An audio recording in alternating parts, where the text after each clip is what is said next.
5 seconds.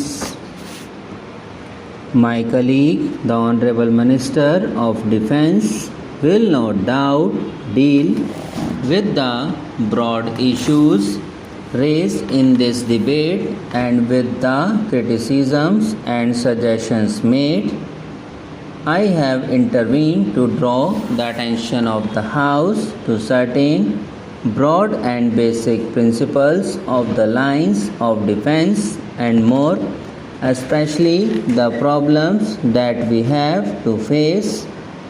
I have noticed in the course of the debate today a certain concern and anxiety about recent events amounting almost to an apprehensions lest India might be attacked by our neighboring country and we might not be ready for it.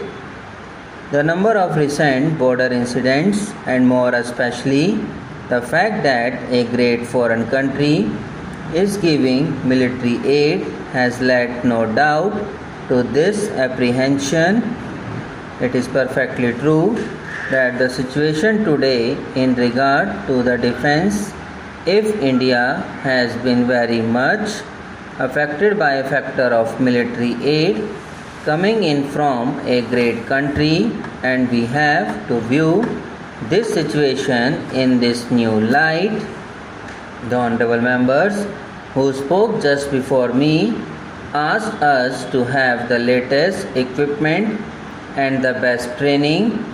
What exactly does that mean? I think has there been such a great technological improvement as in war equipment? Of course, the latest example of that, the final example is the nuclear weapon, atomic bomb or hydrogen bomb. This is the culmination of this process.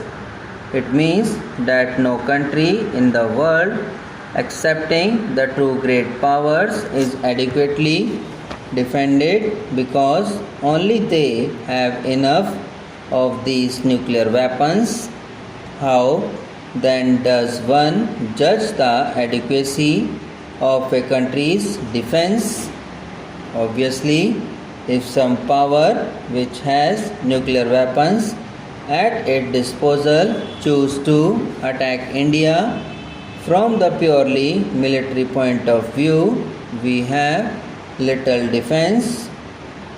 It may be that from other point of view, we may yet be able to meet this menace of the atomic bomb because a people that have vitality, strength and unity and a people that will not surrender whatever happens can never be defeated. I have often said, therefore, that the real answer to the atomic bomb lies in other spheres. I mention this because in the final analysis, what counts is not your soldier or your military weapon, but the spirit of unity of the people, the will of the people to survive in spite of every difficulty and every menace present here. If I am confident about India, that confidence depends more on the spirit and unity of our people than on other factors. If that is weak, for me, it just does not matter how many tanks or how many aircraft we may put in.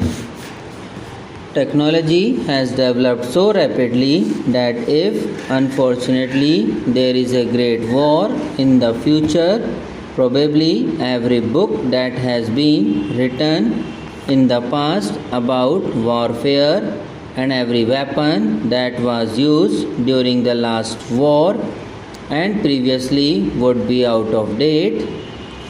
Judged from that point of view, we in India and nearly all the countries of the world, excepting a very few, are completely out of date and there is not help for us at present. What is the question equation of defense? In what lies the strength of a people for defense? Well, one thinks immediately about defense forces, army, navy, air force. Perfectly right. They are the spear points of defense. They have to bear title burnt of any attack. How do they exist? What are they based on? The more technical armies and navies and air forces get, the more important becomes the industrial and technological base of the country. You may import a machine or an aircraft or some other highly technical weapon, and you may even teach somebody to use it, but that is a very superficial type of defense because you have not the technological background for it. If spare parts go wrong, your whole machine is useless. If somebody from whom you bought it refuses to supply a part of it, it becomes useless, so that in spite of your independence you become dependent on others, and very greatly so. From the point of view, probably there are very few countries in the world that are really independent, able to stand on their own feet against the military strength of others. Therefore, apart from the army, navy and so on, have to an industrial and technological background in the country.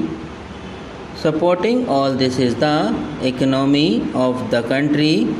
If the country's economy is not sound, it is a weak country. I can give many examples to this house of countries which for the moment may have a good army, but whose strength is really superficial because the army depends on outside factors, foreign machines, foreign economy, foreign help. Such a country is essentially a dependent country, though called independent as regards his political status is concerned in the world. We do not subscribe to this new, so we believe that strength lies in developing the country in all spheres.